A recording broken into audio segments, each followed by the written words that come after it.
Hello everyone, Star Synovia here. This is my review on the last of the books that I haven't reviewed yet, that I have read prior to starting this series. This is Revan, which was my, fifth Star Wars book that I've ever read. And the reason why I read it, well, I make it no secret, maybe give a little backstory before I get into this review. I love the Knights of the Old Republic games. KOTOR 1 and KOTOR 2 are some of the greatest Star Wars stories ever told, and one of my favorite games of all time. I may eventually review those games on this channel as part of this series when I come back from my hiatus. There was a cliffhanger at the end of KOTOR 2 which was torture for me because I really wanted to know what happened to Revan, what happened to the exile, well, before she was named Mitra. And I really wanted to know. It was agonizing, waiting for so long. Then I found out that there was going to be a Knights of the Old Republic 3. Then I found out that's not going to happen. They're doing LMO, which really pissed me off because I really wanted to know what happened to Revan in the exile. Well, that question was answered. And to be honest, my feelings about this novel is mixed. Honestly.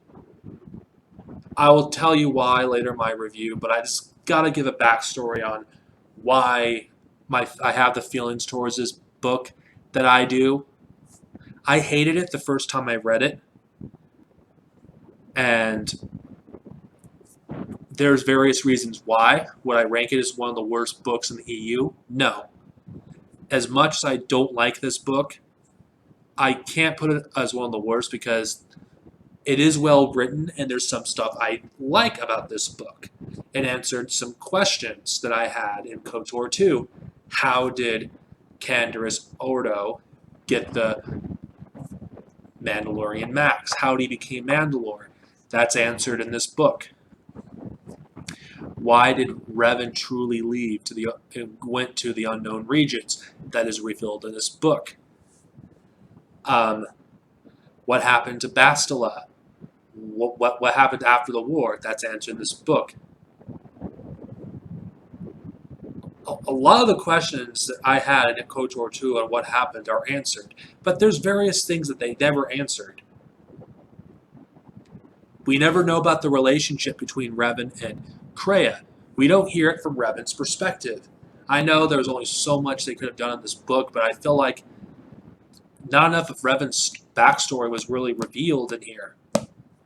And speaking of Revan, this novel doesn't really focus on Revan that much. This focuses on a Sith called Scourge, which is an interesting character, mind you, but I've read this novel the first time around. I've read it because I wanted to know what happened to Revan. And the fact that it focused on the first time around, I didn't care about Scourge. He wasn't the character I was reading this book for. I was reading it for Revan and Mitra. And that's like, Revan's like 40 to 30% of this book. Not that I have a problem with Scourge as a character. I think he's well written. It's just the first time around, I just couldn't help but get that bad taste out of my mouth when I basically read a novel that was named Revan but barely had anything to do with the titled character. This book was more of a tie-in for the Old Republic LMO and giving the backstory on Revan, on how he got captured by Vitiate and how he got where he was.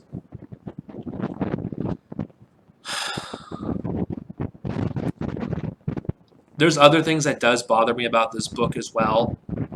I don't like the fact that it makes the events of Knights of the Old Republic 2 irrelevant.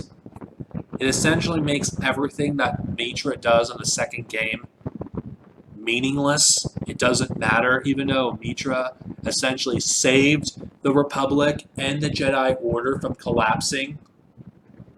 And they essentially I don't know what Drew Carpenson had against KOTOR 2, but he swept it under the rug, and it didn't feel like it really mattered. I know video games are a lower tier of canon compared to the novels and the comics, but the first game, it wasn't swept under the rug, the events of the first game. The second game, it felt like it didn't really happen.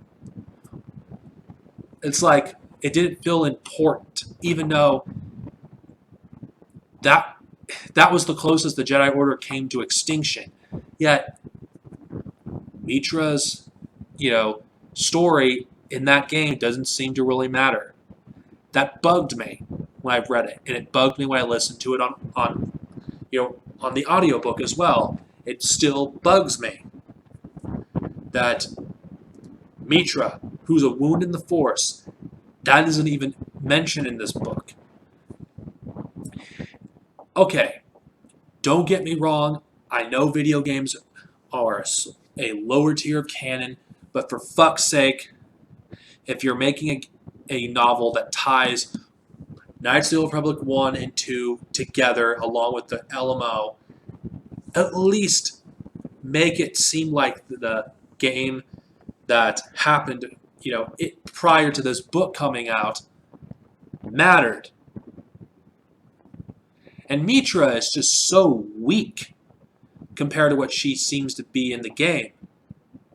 Okay, I know force powers and everything you do isn't canon, and how powerful your character is in the game is not going to reflect how they actually are.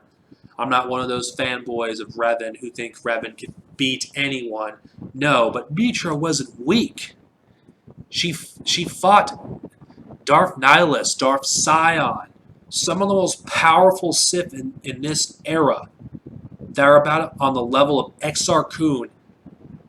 And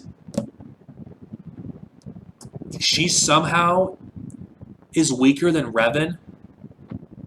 She should be at least on par. That's just one thing that really gets me. It irks me that Mitra's story is irrelevant. Yes, I've been talking about this and barely talked about the story, but it matters to me because you got to understand why I have such an unfavorable view on this book. It does do some things right. It does explain certain things that it ties into, KOTOR 2. It explains how things happened. But when it comes, anything that involved KOTOR 1, it does well. But when it comes to KOTOR 2, it's swept under the rug. So, why did you even bring Mitra into this story when you're not even going to give her the same level of respect as Revan?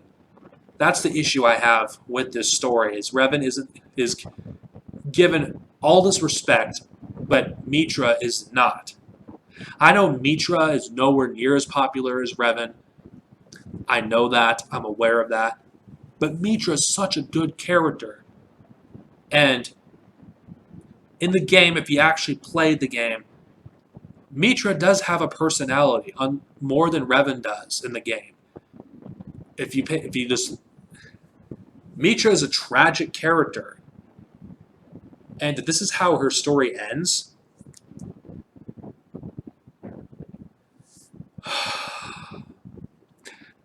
Yes, it does bother me that characters that I cared about, I hated how their story ended. I know some people in the EU community, they were pissed how Mora Jade died. They were pissed how Anakin Solo died. Well, I was pissed how Mitra died. I was pissed how Revan's sacrifice meant nothing. And I don't... Oh, speaking of Revan, there's one thing that really pisses me off. What made Revan such a great character for me, don't let this book ruin Revan for me, I still don't, is the fact that Revan falling to the dark side, I felt it was great, considering that Revan... Yeah, I'm going to talk about Jason Solo here. Revan, like Jason Solo, fell to the dark side to stop an even greater evil.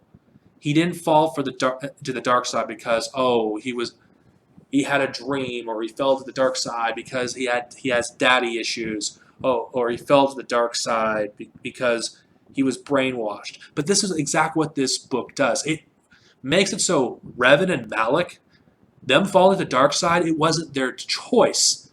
It was forced on them. So that final lightsaber duel between Revan and Malik in KOTOR 1, it doesn't have that same impact because they made it so Revan and Malik fall into the dark side. It wasn't a choice that they made. It was made for them. And that's a problem I have with this book. The retcons that it does to those characters. I'm not saying that they didn't have to, explain what happened, but Revan, not.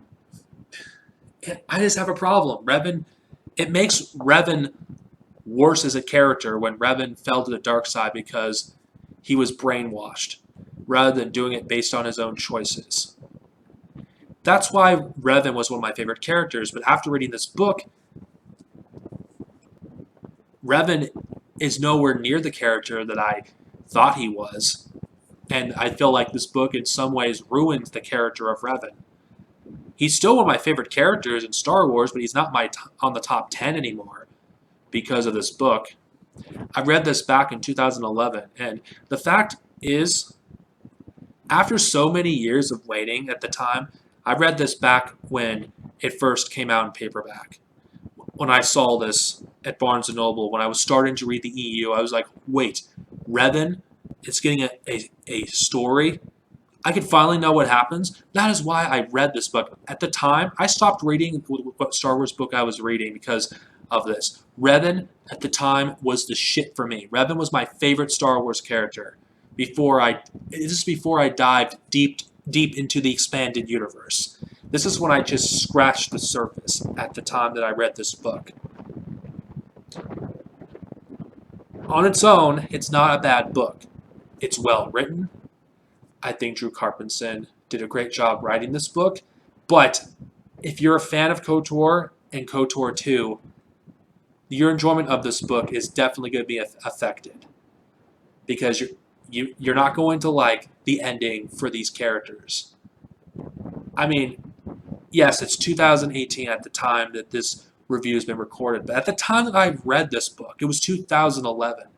7 years after KOTOR, was it 7 years? God, fuck, I'm feeling old. Yes, 7 years since the release of KOTOR 2. 7 years. Do you have any idea how long that is? I was in high school when KOTOR 2 came out. And I was starting to work at this time that this book came out. 7 long years. And this is how I get rewarded. This is what happens. I'm sorry. I just cannot get over that. The book is written well. I will admit that. But as a fan of those games, it is difficult for me to like this book. I don't know how you people feel about this, but Revan to me is a book that truly did piss me off when I read it. I can understand why they did the things that they did because they were explaining how things happened and they were setting up the storyline for the LMO, but I still don't like how Revan was essentially ruined in the process. And Mitra as well. That these characters didn't get the endings that they deserved. Yes, I know this isn't the end of Revan's story. Revan's story, ends like in one of the expansion packs, but this truly did ruin Revan. And it's one of the few times where I cannot defend the expanded universe. With this book, I feel like this book does butcher Revan, and just to set up a video game. Would I recommend this book? If you haven't played the KOTOR games and you are a player of the LMO, I think you would enjoy it more because you wouldn't have the prior exposure to Revan. Like those of us who played the Knights of the Old Republic games back in the early 2000s. So I would pick it up and judge it for yourself. But if you're a Revan fan like myself, I would give it a pass. I would give this book a bad rating. To me, it's one of the worst books in the expanded universe. For me, I would put this probably at number 10, 10 worst books I've read in the EU. And I know a lot of people will disagree with me on this, but this was a long time coming, and I'm sorry, but I really hate this book. I hope I never have to read it again. Honestly, this is Darcinovia, over and out. May the Force be with you.